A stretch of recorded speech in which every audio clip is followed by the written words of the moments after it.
Jadi teman sekalian, kalkulasinya jangan salah. Jadi gini loh, sekali lagi terakhir, jangan dipikir kalau Anda fokus memprimerkan akhirat lantas Anda kehilangan dunia. Coba saya ingin ini, kowe, ini saran saya kepada jamaah sekarang ini ya, kamu jualan makanan, kamu bikin warung ya, fokus kamu itu apa yang kamu senangi untuk kamu jual atau apakah yang akan disenangi pembelimu? Gue nuruti karepmu apa nuruti karepe sing tuku? Berarti kamu melayani mereka, bukan melayani seleramu sendiri, betul enggak? Betul ya? Dan selama kamu buka warung itu, kamu melayani mereka dengan baik, bersikap dengan baik, bersih warungnya, wangi, pokoknya sarwa mengenakkan mereka. Kamu tidak berpikir pembeli akan datang banyak atau tidak, yang penting kamu fokus melayani. Saya oleh Allah diberi fadilah berupa pinter dagang makanan, maka saya lakukan itu.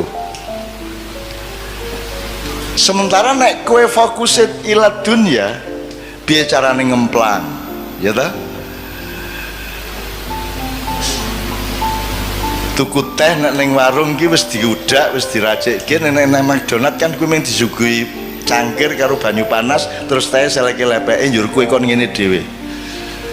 Sehingga Kartolo pelawak Surabaya ku mangkel, diancuk aku tuku iye, tuku dikon gawe dhewe iki apa iki gitu.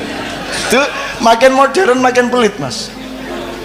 Saya tidak tahu kantin di kampus UNES atau di Undip itu mahasiswa antri terus red itu ya, itu bayar sik lagi mangan apa mangan sik lagi bayar?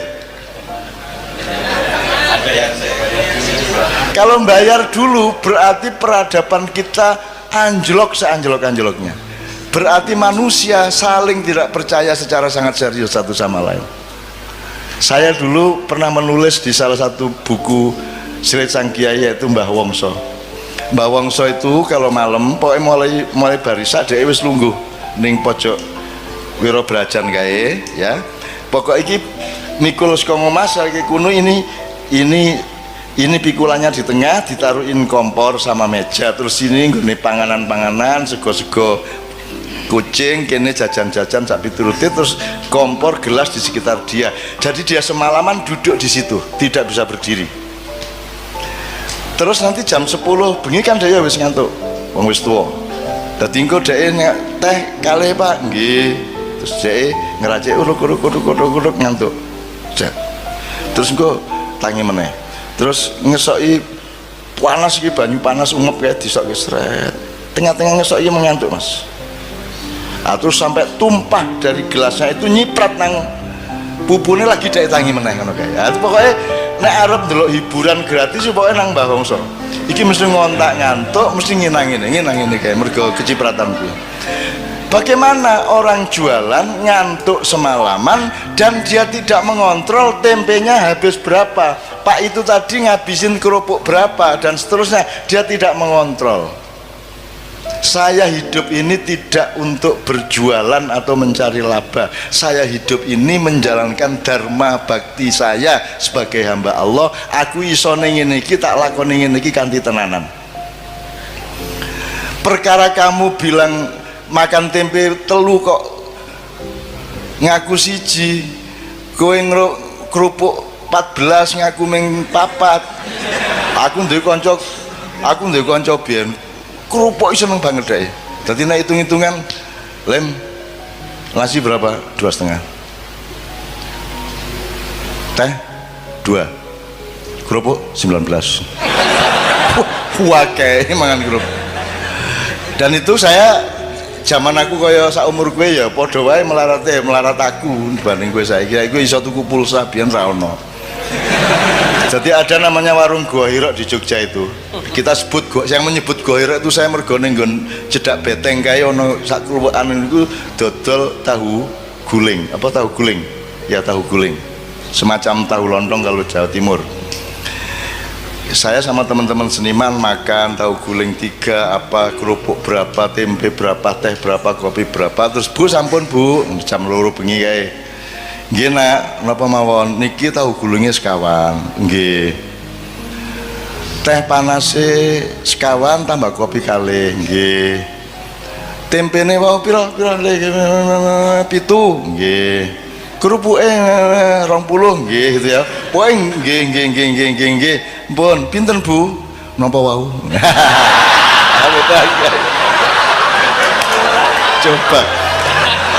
Coba indahnya hidup itu coba.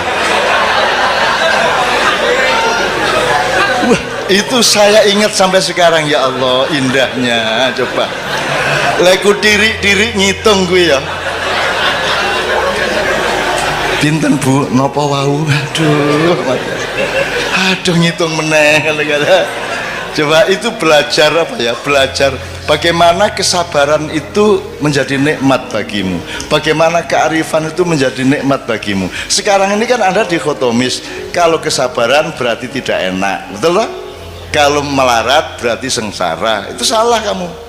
Nanti dulu kamu dapat uang, kamu nikmati uang dengan atau secara akhirat, dan kamu tidak punya uang, kamu nikmati secara akhirat. Kalau uang dinikmati secara dunia gampang, tapi kalau tidak punya uang, satu-satunya jalan menikmatinya adalah secara akhirat. Betul enggak? Nah, jadi kalau kamu punya uang, kamu menikmati secara dunia bisa, secara akhirat bisa, double. Kalau kamu tidak punya uang, orang yang keduniaan tujuannya, dia tidak bisa menikmati tidak punya uang, karena dia tidak bertujuan akhirat. Tapi kalau kamu punya tujuan akhirat, kemelaratan pada momentum tertentu itu adalah kenikmatan akhirat. Tenang dek kui. Makanya sudahlah, pertimbanganmu itu akhirat terus, supaya dunia itu menjadi kamu kuasai. Nah, pesan saya gini, teman-teman sekalian, Anda tahu yang ini di ilmu ini kan Pak Saratri kan mengajar ilmu-ilmu sosial juga ya Ustadz ya. Kan ada istilah first world country, second world country, dan third world country. Ada di sejak tahun 70-an dunia dibagi 3. Satu negara dunia 1, kelas 1. Nomor 2 negara dunia kedua, terus negara dunia ketiga. Yang satu itu Amerika, Eropa. Yang kedua itu dulu itu masih Jepang, Cina, dan seterusnya. Kita ini negara dunia ketiga paling asor, paling isor dewi. Kita ini dengan bangga, dosen-dosen di Undip dengan bangga, kita sebagai warga dari negara dunia ketiga, lo malah bangga ya. Saya ingin katakan sama Anda semua, 10 tahun ke atas, 10 tahun sejak sekarang dan kemudian, Amerika akan menjadi negara dunia kedua, Eropa akan menjadi negara dunia kedua, jadi dia akan turun kelas. Afrika, Amerika Latin akan tetap menjadi negara dunia ketiga. Tapi Pasifik, negara-negara Asia Pasifik dari Indonesia sampai Cina di utara, ada Thailand, ada Myanmar, ada Kamboja, ada Vietnam, ada semuanya, akan menjadi negara dunia pertama. Dia akan menjadi first world country. Pusat perekonomian dunia akan ada di wilayah Asia Pasifik. Indonesia akan menjadi bagian dari supremasi ekonomi dunia dalam waktu tidak lama lagi. Ning dudu wekmu.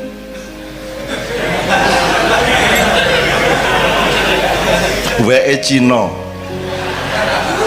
ya, dipimpin oleh Cina, karena Cina tega melakukan yang kamu tidak mungkin melakukan, karena Cina mau melakukan yang Anda tidak mau melakukan, karena Cina tidak punya selawatan, tahlilan, dan lain sebagainya. Kono pokoknya ndolek duit terus, sementara kue kayak penggawean, tahlilan, gerbek, pengajian, gitu. Apalagi Pak? Selawatan, ma'iyahan, manakipan, segala oke banget penggawean, sehingga konsentrasi keuangan dan materialismenya turun, gitu ya. Nah, teman-teman sekalian, yang saya ingin omongkan di sini, dengan sudah ada bekal wabtagi ad-darul akhirah fima atakallah, itu ya kalimatnya, diingat-ingat. Carilah akhirat pada atau di dalam apapun yang Allah kasih. Apa wae kowe dikai Gusti Allah, apa wae dolek ono akhirate. Ngono ya, misalnya ya. Oke. Nah, teman-teman sekalian, Anda mau apa sekarang? Tahun 2025 ke atas. What are you going to do? Kamu mau apa? Gue harus dadi cleaning service, gue harus dadi satpam, Kowe arep dadi tukang demo bayaran? Kowe arep dadi apa? Kowe arep dadi pengemis, nggawa proposal nang ndi? Kowe pura-pura dadi wong kritis padahal dikongkon satu pihak untuk demo pihak yang lain. Kowe arep dadi apa? Kowe arep dadi wong ngemis? Kowe wong Jawa ya rata-rata ya. Kowe milih ndi? Mati kaliren apa mangan tapi barang colongan? Tenan iki. Ngene, kowe tahu ngerti to ceritane ana macan digodha kancil. Muangkel banget to kancil kuwi. Muangkel macane. Akhire diuber mlebu alas kae semak-semak ilang. Akhire ana kebo. "Boh, ngerti ra ning ndi kancil mang?" Ngerti jare kebo ngono. "Ning ndi nanti, Bu?" "Ya tak dudu ning ambung sik bokongku." Akhirnya macan nyium pantatnya. Terus kerbau menunjukkan ini kono mau ning nggon semak-semak kono kae. Wah, macannya lari. Ada bener, lari lagi, hilang lagi. Ketemu babi. Bi, kowe ndelok kancil ora? Ana kuwi mau mlayu rono. Ning ndi persisnya ning ndi? Ambung sik silitku. Akhirnya si macan ngambung silit babi. Didudui sama babi. Pokoknya ning kono kae ana wit-witan kae ketoke ndelik ning wite. Parane karo macan ilang meneh. Akhirnya ketemu siri-siri. Kowe ngerti siri-siri? Ambung sik silit kowe nek pengen ngerti. Ora ngerti siri-siri ta? Ora ngerti siri-siri? Durung tau krungu? Ayo nek kepingin ngerti dilaten sik silitku. Inilah yang terjadi di Indonesia sekarang. Bukan hanya terpaksa, bahkan orang melamar untuk ngambung silit. Ya rah saiki iki ning Indonesia sarjana wong pinter-pinter wong ampuh-ampuh royokan mbuh universitas iki universitas iku royokan untuk ngelamar ndilat silit ben urip. Ya ra, ben iso mangan, ben duwe mobil apik, ben duwe jabatan, ben iso melu ngerampok. Ya ra. Wes, sesuk kowe ketemu kanca-kancane siri-siri nang ndi? Apa kuwi? Pengen ngerti kowe? Terus langsung kok bukanya ya.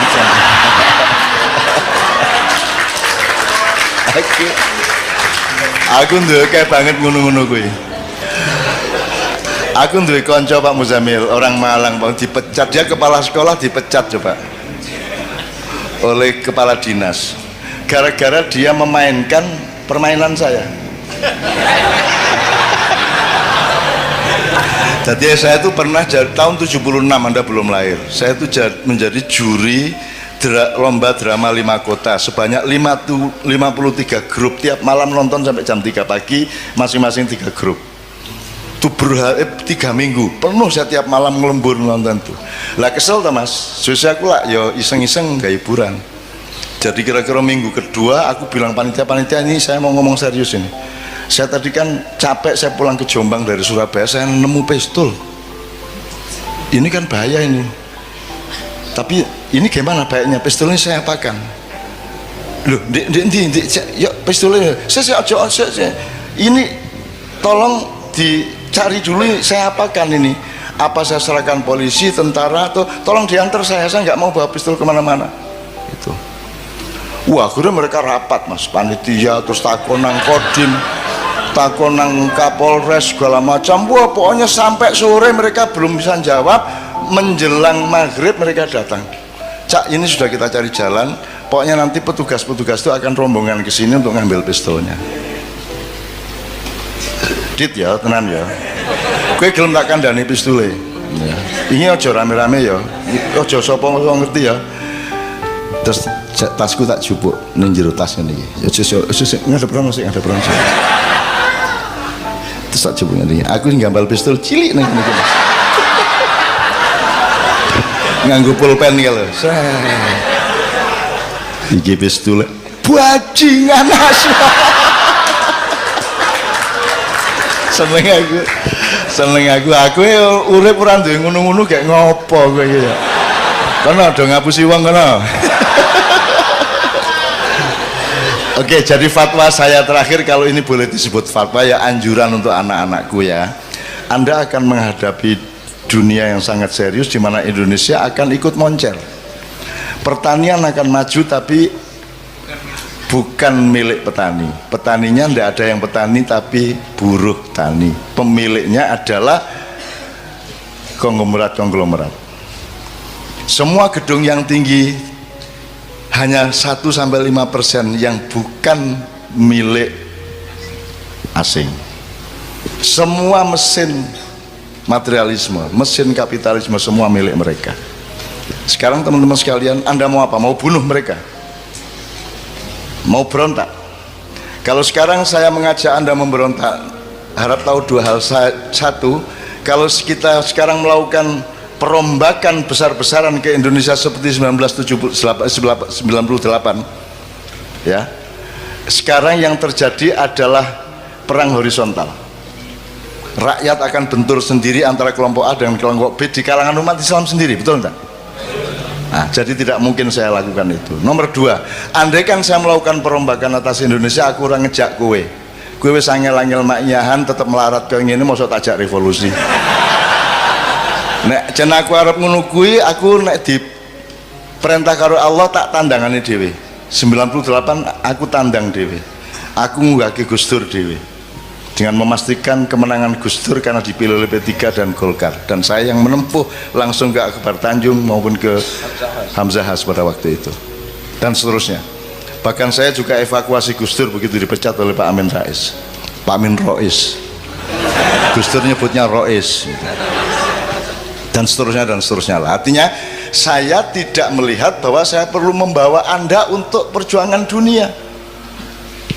Ngapa Indonesia tidak diurus nganggo wong akeh kaya ngono? Ngopo cukup aku nang Jakarta, tak suntik gulune, tak untir set wis tadi. Kalau Allah mengizinkan, syukur Allah memerintahkan. Tapi kalau tidak, saya tidak akan lakukan apapun. Yang saya lakukan adalah menyampaikan cahaya Allah kepada anak-anakku yang semakin hari semakin banyak, yang umurnya antara 20 tahun sampai paling banyak, paling tinggi 40 tahun, yang akan menjadi pemimpin mulai 2025 ke atas. Gue engko dadi pemimpin kabeh. Ning pesenku, Anda berdaulat kepada diri Anda sendiri dulu. Anda usah ngurusin kedaulatan di luar dirimu. Wong kamu sendiri belum berdaulat. Berdaulat artinya apa? Kamu berdaulat terhadap imanmu. Kowe kudu ngerti ngopo kok beriman. Kalau kamu beriman berarti ya, kamu harus bisa menjalankan kehidupan yang membuatmu aman di hadapan Allah. Gitu loh sih. Karena produknya iman adalah aman. Jadi iman diterjemahkan secara akal pikiran, secara ilmu, secara kebudayaan, secara ekonomi, secara profesional. Diterjemahkan imannya dengan membuat sesuatu yang membuatmu aman di depan Allah. Itu beriman. Cara berdaulat terhadap iman Anda, berdaulat terhadap ilmu Anda, berdaulat terhadap perilaku budaya Anda, berdaulat terhadap keluarga Anda. Kalau Anda sendiri belum berdaulat atas pikiranmu sendiri, gue isi taklid, isi jare kae, gue orang duwe kedaulatan nang awakmu dhewe, kamu belum bisa menjadi pemimpin bahkan terhadap dirimu sendiri. Maka sekarang anak-anakku sekalian, kamu cari dirimu itu siapa. Tuhan tuh nyuruh kamu jadi apa, caranya gimana, lah kamu senengnya apa, lah kamu bakatmu apa, gitu loh. Kalau Anda mengandalkan sekolah dan kurikulum, mereka tuh tidak peduli sama bakatmu. Kurikulum ke podo kabeh diperlakukan sebagai kambing, padahal ono kijang, ono sapi, ono ayo kambing ki wedhus. Padahal ada kambing, ada wedhus, ono kowe ya.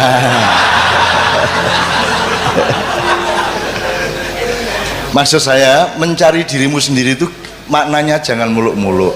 Kamu punya kecenderungan apa? Mulai dilihat sekarang kamu itu. Kamu, wah aku seneng ya karo kopi iki, tak dodolan aku tak gawe warkop wae. Wah aku seneng iki nandur-nandur, tak jajal, tak jadi cilik-cilikan jadi petani organik misalnya. Aku seneng ya anu IT iki. Ya, pokoknya terserah Anda itu kecenderungannya apa, itu namanya fadilah. Faddalallahu ba'dun ala ba'din. Temukan dirimu yang Allah konsep. Kalau di sekolah kan sekolah tidak peduli sama Allah dulu kasih apa kepadamu, kan begitu. Maka kamu sendiri yang harus cari siapa dirimu, kecenderunganmu apa, bakatmu apa, dan carilah bahagia, karena bahagia itu hanya dengan Allah. Jadi kamu mosok kon dosen tapi ngersulo. Aja ngersulo. Kamu temukan nikmatnya akhirat di dalam pekerjaanmu sebagai dosen, kan begitu. Kamu jangan ngersulo. Kowe ngojek ning karo grundel benasu ngojek aku, aduh.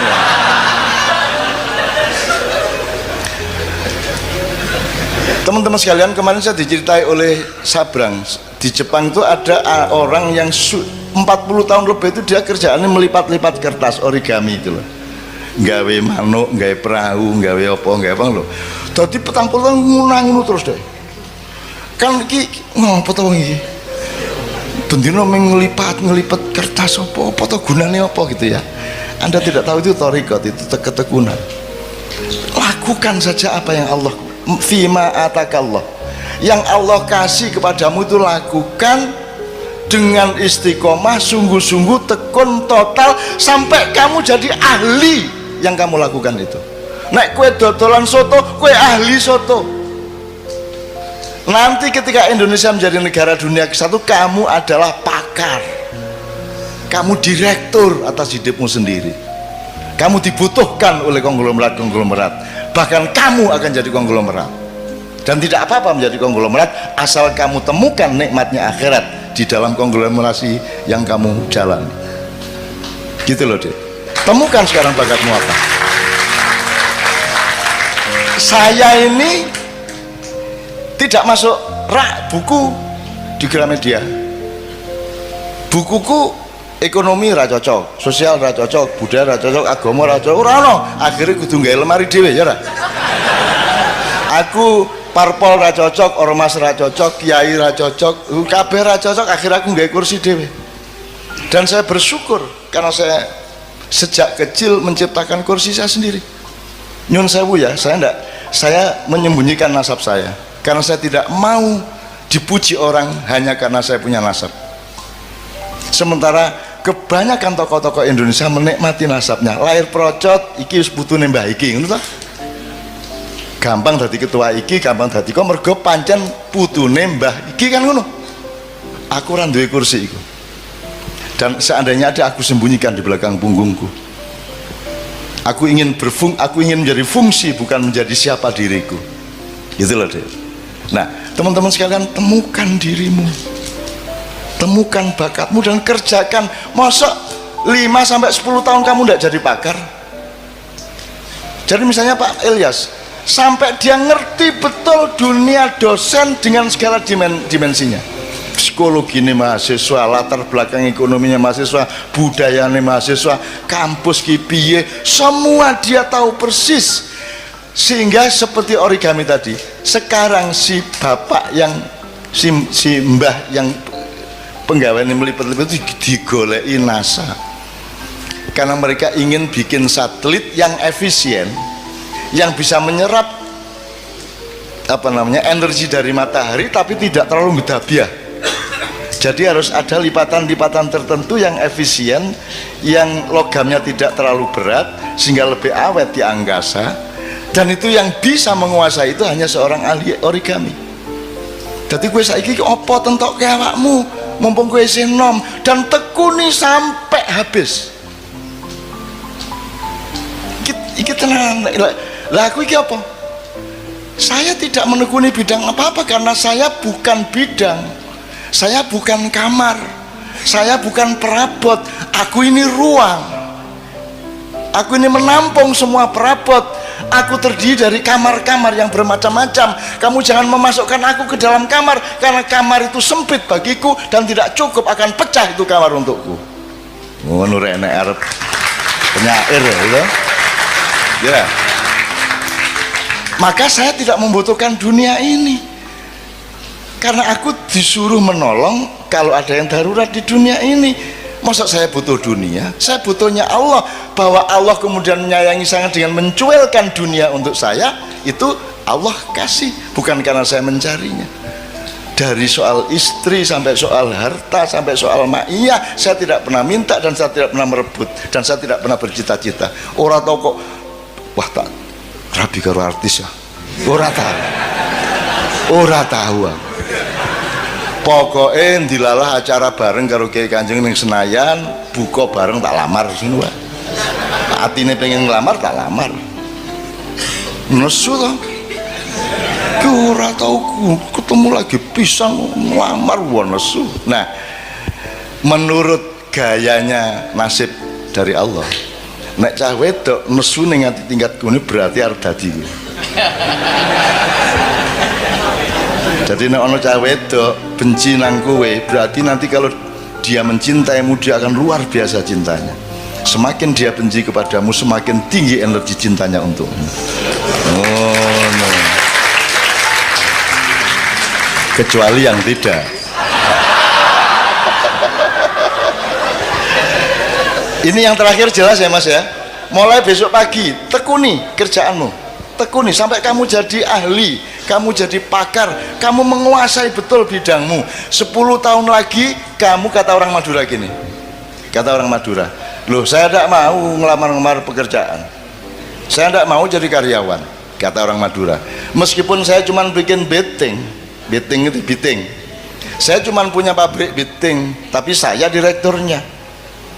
Saya tidak mau jadi pegawai beting, saya direkturnya. Nah orang Madura itu konglomerat Mas, yang namanya Haji Lutfi ya, Lutfi ya, tidak bisa baca Mas, tapi gue ora karuan oke, wis ora iso maca Mas. Itu karena dia tekun bener. Saya ketemu di suatu seminar seks, dia datang. Seminar seks biasanya kan bagaimana meningkatkan daya seks, menurunkan. Aduh ini terbalik ini temanya ini. Terbalik gimana Pak Haji? Saya kesini ini untuk supaya saya itu jangan terlalu tinggi saya ini seksnya. Kasihan istri saya itu. Masa saya harus cari yang umur 18 tahun terus? Kan kalau sudah umur 30 udah kuat dia sama saya. Jadi gimana cara menurunkan seks saya ini kan? Itu deh, coba Madura gue. Dan seneng aku orang Madura gitu. Ya teman sekalian ya, jadi ahli ya, jadi ahli. Aku kira tahu tanggung-tanggung loh, ngelakoni apa wae tenanan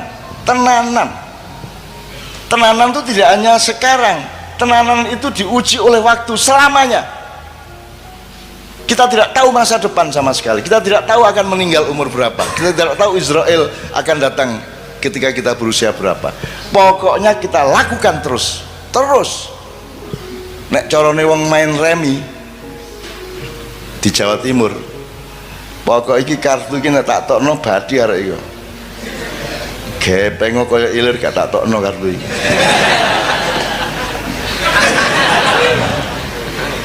Nek saiki lak gampang kompromi to Mas.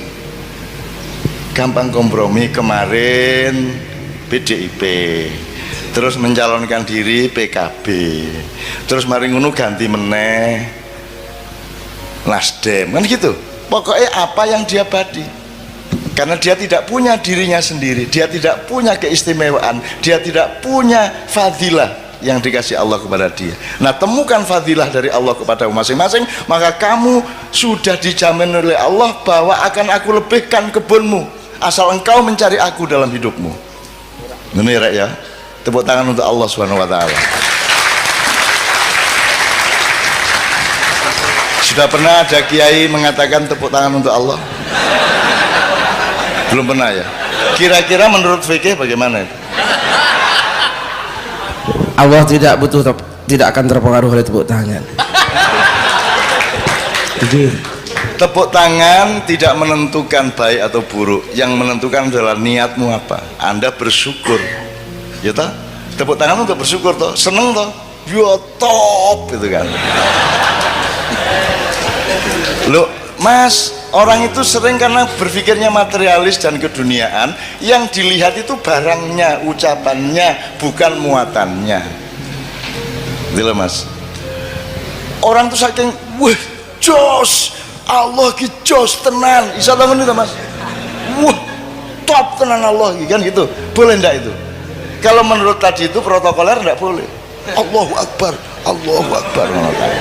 Lihat nih orang lega tau nek gue wong Semarang. Allah iki jos ndak.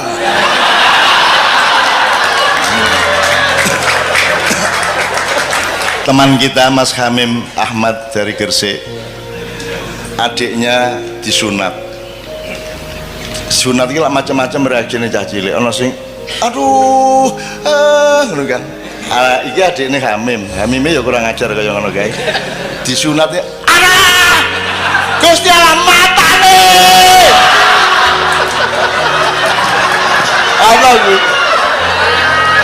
Ana kuwi ya Gusti Allah di mata-matakno lho.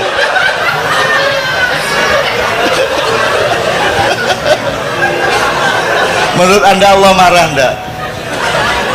Marah ndak? Lah anak cilik kok. Anak kecil kok. Cuk. Gusti Allah matane loro. Loro. Aku seneng banget ya Allah. Allah, Masya Allah, indahnya kehidupan. Anda baru bisa menemukan indahnya dunia kalau engkau bertujuan akhirat, betul enggak? Kalau tujuanmu dunia, dunia menjadi remeh, tidak bisa kamu nikmati. Kalau engkau menemukan betapa indahnya ciptaan Allah ini, dunia menjadi indah dan tidak tergantung jumlahnya. Kamu punya uang 50.000 indah, punya uang 1 juta indah, punya uang 10.000 indah. Kalau kamu melihat Allah dan menentukan Allah dan akhirat sebagai tujuan hidupmu, ini ya saya kembalikan kepada sekarang beliau nambahinnya soal kebun tadi.